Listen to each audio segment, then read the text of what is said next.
Desenvolvida após a Primeira Guerra Mundial, a aviação postal deve muito à coragem de seus primeiros pilotos, verdadeiros aventureiros da aviação, que alguns consideram heróis. Na verdade, na década de 1920, cada voo poderia ser fatal. A Aéropostale é uma empresa que entregava cartas por via aérea. No final da Primeira Guerra Mundial, Pierre-Georges Latécoère, fabricante de aeronaves, teve a ideia de reutilizar seus aviões de guerra que haviam se tornado inúteis. Ele os adaptou para transportar cartas. Em dezembro de 1918, Latécoère voou de Toulouse para Barcelona em 2 horas e 20 minutos. Foi um sucesso.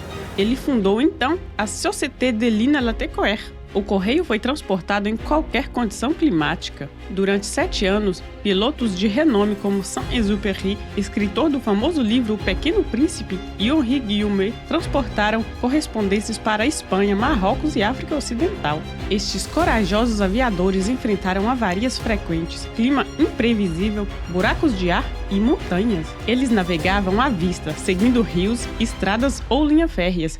E quando o avião estava entre as nuvens, se houvesse um pico à frente, o piloto não conseguia vê-lo. Em 1927, a empresa assume seu nome mítico, Compagnie Générale Aéropostale. Seus aviões voaram ainda mais longe, até Santiago, capital do Chile, e Ushuaia, atravessando a perigosa Cordilheira dos Andes. Enquanto levava 9 dias para chegar de Toulouse a Buenos Aires de navio, o piloto Mermoz chegava às 2 cidades em 21 horas. 10 anos após seu início, a empresa contava com 80 pilotos. A Aéropostale teve seus eventos mais incríveis com voos da Argentina para o Chile sobre a Cordilheira dos Andes. O ano era 1930 e Henri Guillaumet era um dos pilotos da Aéropostale.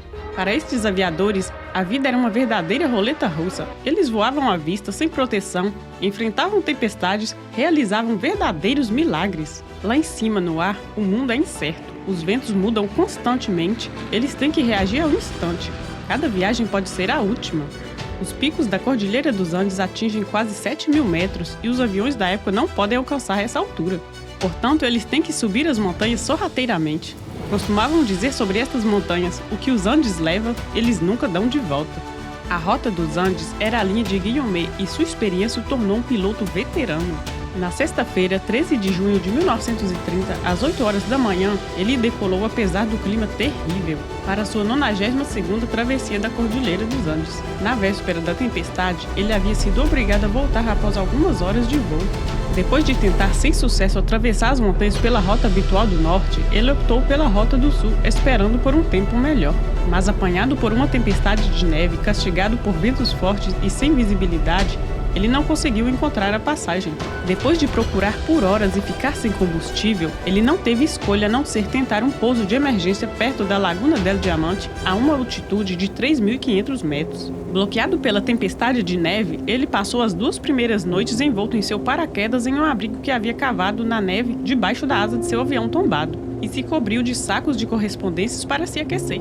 Na manhã do 3º dia, quando o tempo tinha se acalmado, ele viu um avião no céu procurando por ele. Henri então disparou um foguete de socorro, mas o avião continuou seu caminho sem vê-lo. Naquele momento, ele percebeu que ninguém jamais viria buscá-lo novamente. Ele então escreveu uma mensagem de despedida na fuselagem com uma pedra. Como não fui avistado pelo avião, estou saindo em direção ao leste. Adeus a todos. Meu último pensamento será para minha esposa. Henri estava ciente de que teria poucas chances de sair dessa, e o que o preocupava era desaparecer e deixar sua esposa sem notícias. Portanto, ele pensou que teria que morrer em um lugar onde seu corpo pudesse ser facilmente encontrado. Ele decidiu partir a pé, usando um sobretudo e um traje de piloto em couro, um em cima do outro, em temperaturas a menos 20 graus durante a noite. Em seus pés, ele usava sapatos da cidade com pantufas forrados para protegê-lo do frio durante os voos, nada adequado para caminhar nas montanhas. Henri então partiu estimando que de 3 a 4 dias de bom tempo e uma lua clara ele poderia caminhar dia e noite para completar os 60 quilômetros até a planície argentina. Embora logo se cansasse do frio e da altitude, ele se obrigou a nunca adormecer, sabendo que o sono poderia levar à sua morte. 7 dias após seu desaparecimento, não havia esperança de encontrá-lo vivo. Entretanto, um milagre que ninguém esperava ocorreu, quando um adolescente argentino de 14 anos chamado Gualberto Garcia e sua mãe descobriram o corpo de Henri Guillaumet, muito fraco mas ainda vivo, perto de um riacho. Ele não sabia, mas estava a apenas 1 dia e meio de caminhada de uma aldeia argentina. e tinha ido na direção errada. Ele teve que caminhar por 5 dias e 4 noites. O pai do adolescente pediu ajuda e Guillaumet foi levado para a aldeia de São Carlos, onde foi acolhido por seu amigo Antoine de Saint-Exupéry. Gravemente ferido, ele declarou: "Eu juro que nenhum animal teria feito o que eu fiz." Depois de vários meses de convalescença para curar suas mãos e seus pés congelados, ele retornou ao ar novamente. No total, este heróico piloto fez 393 travessias da cordilheira. O avião e as correspondências foram encontrados quando a neve derreteu. Todas as cartas transportadas foram entregues com a inscrição "atrasado devido ao serviço" no envelope. Esta aventura, que é um verdadeiro feito, fez parte da vida cotidiana dos aviadores nos dias heróicos da Aéropostale. Em 1933, a Aéropostale se fundiu com outras companhias aéreas, transformando assim na Air France.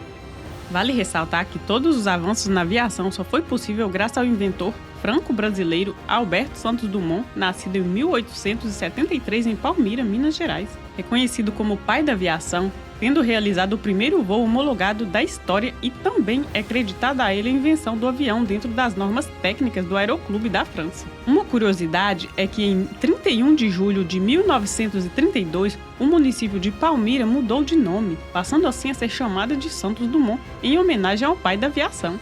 Bom, é aqui que pousamos. Obrigado por viver esta aventura comigo, espero que tenha gostado e até a próxima!